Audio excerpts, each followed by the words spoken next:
Shalom Prof. Beni dan teman-teman sekalian.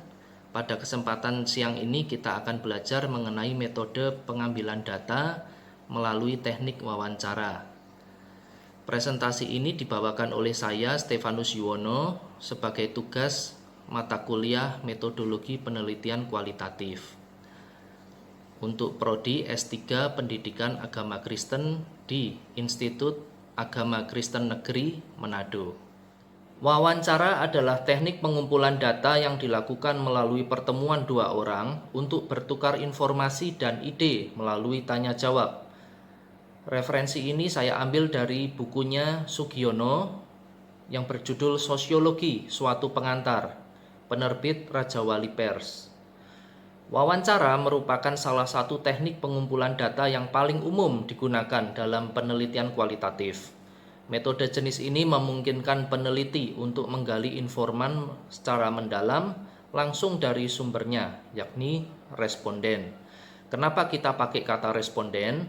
Karena kita mencari respon, bukan hanya info. Kalau info artinya kita pakai kata informan, tapi ada respon juga, respon mimik muka, respon pengalaman, dan lain sebagainya. Maka kita sebut responden. Nah, dalam konteks penelitian, wawancara dirancang untuk menggali pemahaman yang lebih mendalam tentang pengalaman, persepsi, dan pandangan daripada responden terkait suatu fenomena yang sedang berbagai bentuk wawancara. 1. Berdasarkan jumlah. Ada wawancara individual dan wawancara kelompok. 2. Berdasarkan media. Ada wawancara tatap muka, ada wawancara telepon atau handphone, ada wawancara online. 3. Berdasarkan tujuan. Ada wawancara jurnalistik, wawancara penelitian, wawancara psikologis, dan wawancara kerja. 4. Berdasarkan formalitas. Ada wawancara formal dan wawancara informal. Wawancara informal itu seperti gosip. Ketika kita menggosip itu kan tidak ada formalitas, maka disebut wawancara informal. Sedangkan wawancara formal itu seperti dua foto yang saya sertakan di bawah ini. Di sebelah kiri ada foto HRD yang sedang menginterview orang yang mau masuk kerja. Dan di foto sebelah kanan ada foto Deddy Corbuzier melakukan podcast bersama Bapak Prabowo Subianto yang menjadi presiden kita saat ini. Beliau banyak bercerita tentang menggali mengenai berita dan lain sebagainya. Ini bentuk wawancara, ya, ada 4 secara garis besar. Kita sudah mendengarkan bagaimana tahapan wawancara dilakukan. Dan sekarang kita akan membahas tentang tips-tips bagi para pewawancara. Kita mulai tahapan pertama, yaitu menentukan responden. Total ada 3 langkah. A. Kriteria. Kita tentukan siapa respondennya dan apa karakteristik yang harus dimiliki oleh responden. B. Tujuan. Apa yang ingin diketahui dari responden tersebut. C. Jumlah. Berapa banyak responden yang kita butuhkan. Jadi teman-teman, ketiga variabel ini menjadi tolok ukur dalam kita menentukan responden di tahapan pertama. Kita lanjut ke tahapan kedua, yaitu menentukan jenis pertanyaan. Jenis pertanyaan total ada 3. Kita bisa pilih salah satunya, sebagaimana di bawah ini. A. Wawancara terstruktur, yaitu pertanyaan yang sudah disiapkan secara detail dan urutannya juga sudah ditentukan. B. Wawancara semi terstruktur, yaitu terdapat pedoman pertanyaan, akan tetapi pewawancara dapat mengembangkan pertanyaan baru sesuai situasi dan kondisi. C. Wawancara tidak terstruktur, yaitu pewawancara hanya memiliki topik umum dan pertanyaan dikembangkan secara fleksibel selama wawancara berlangsung. Ini ada perbedaan antara poin B dan poin C, yaitu wawancara semi terstruktur dengan wawancara tidak terstruktur. Kalau yang semi terstruktur, pewawancara itu memberikan sebuah kerangka di mana pertanyaan itu nanti tidak bisa keluar dari kerangka tersebut. Sebaliknya, kalau poin C, wawancara tidak terstruktur, pewawancara hanya memiliki topik umum dan pertanyaan bisa dikembangkan secara fleksibel meskipun itu keluar dari kerangka tersebut. Kita lanjutkan ke tahapan ketiga, yaitu merancang pertanyaan. Total ada 3 bentuk pertanyaan, yang ketiganya mempunyai satu benang merah yang sama, yaitu tentang urutan pertanyaan, di mana urutan pertanyaan itu selalu dimulai dari pertanyaan umum menuju pertanyaan spesifik.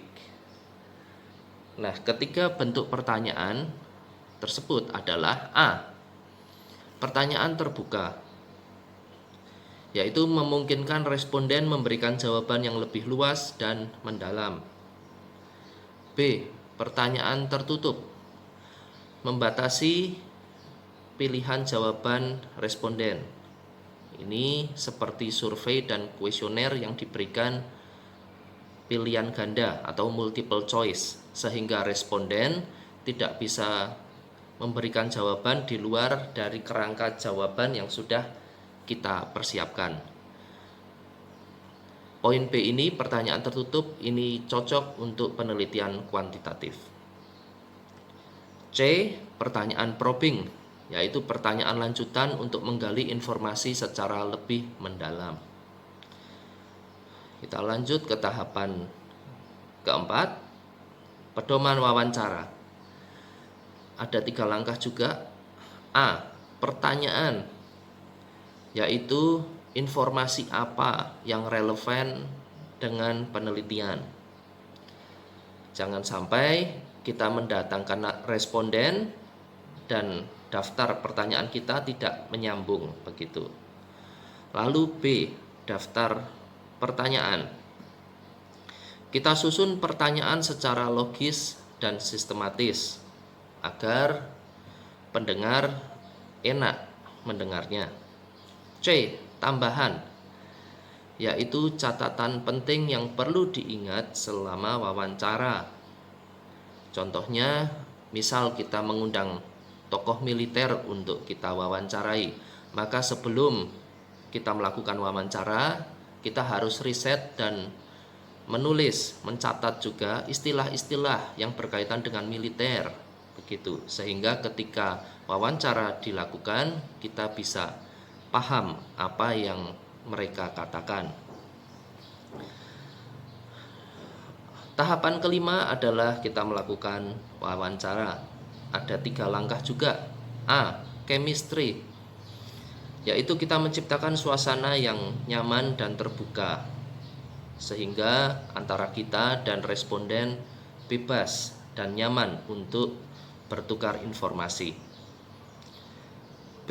Netralitas, yaitu kita menghindari memberikan pendapat pribadi supaya tidak terjadi bias informasi, karena pendapat pribadi itu bersifat subjektif. Dan C adalah arsip, yaitu kita mencatat atau merekam jawaban responden secara lengkap dan akurat. Tahapan terakhir adalah menganalisis data. Ada 3 langkah.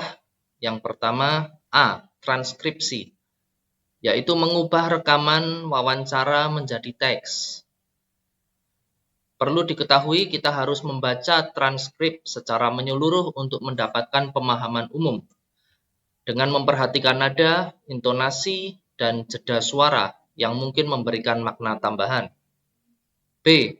Coding, yaitu kita mengidentifikasi tema dan kategori dalam bentuk matriks. Kita juga gunakan kode untuk menandai bagian teks yang relevan, baik itu temporer maupun permanen. Kita juga bisa menggunakan aplikasi analisis data kualitatif untuk meningkatkan efisiensi dan efektivitas. Sebut saja NVivo, Microsoft Excel, Maxda, Atlas.t, dan lain sebagainya.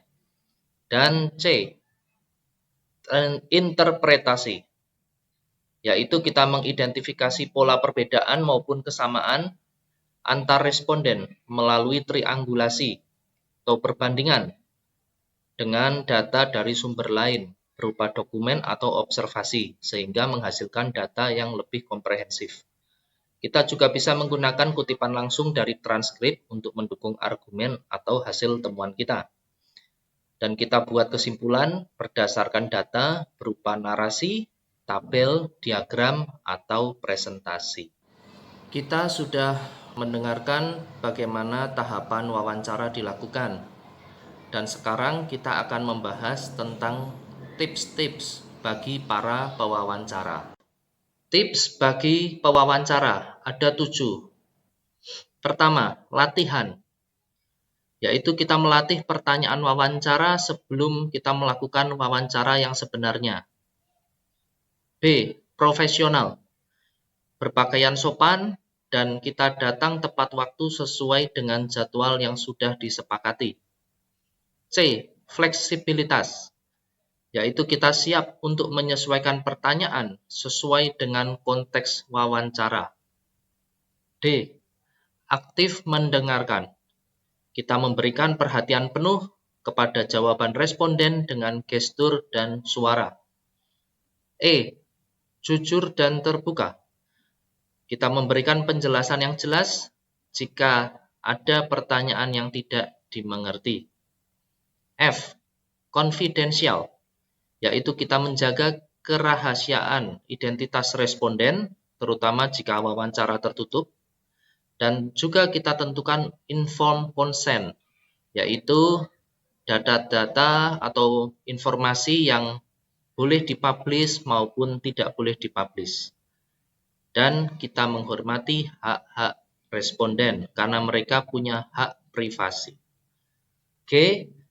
Catat hasil wawancara, yaitu kita mencatat atau merekam jawaban responden secara lengkap dan akurat agar hasil penelitian kita itu komprehensif.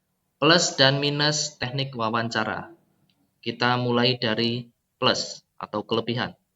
Ada 3, yaitu A. Mendapatkan informasi yang mendalam dan kaya. B. Fleksibel dalam menyesuaikan pertanyaan. C. Memungkinkan untuk menggali pemahaman yang spesifik. Sekarang kekurangan wawancara. A.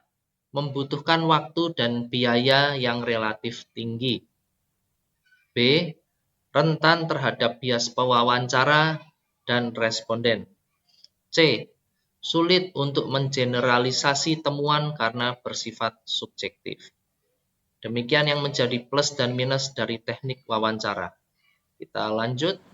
Baik, kesimpulan dari presentasi ini adalah dengan memahami teknik wawancara, maka kita dapat mengumpulkan dan menganalisa data secara lebih akurat dan relevan demi meningkatkan kualitas hasil penelitian kita. Meskipun wawancara dianggap hal yang biasa, namun pada konteks penelitian, kegiatan ini berbeda dengan percakapan sehari-hari karena diperlukan teknik dan strategi tersendiri untuk melakukan kegiatan wawancara. Demikian saya sertakan daftar pustaka, ada 4 buku. Pertama dari Mason, kedua Newman, ketiga dan keempat yaitu dari Sugiono. Itu adalah buku yang saya jadikan referensi dalam saya menyusun tugas presentasi ini. Next adalah penutup. Terima kasih teman-teman sudah mengikuti presentasi ini. Dan sekarang kita sudah di penghujung slide. Kita akan segera kepada kesimpulan.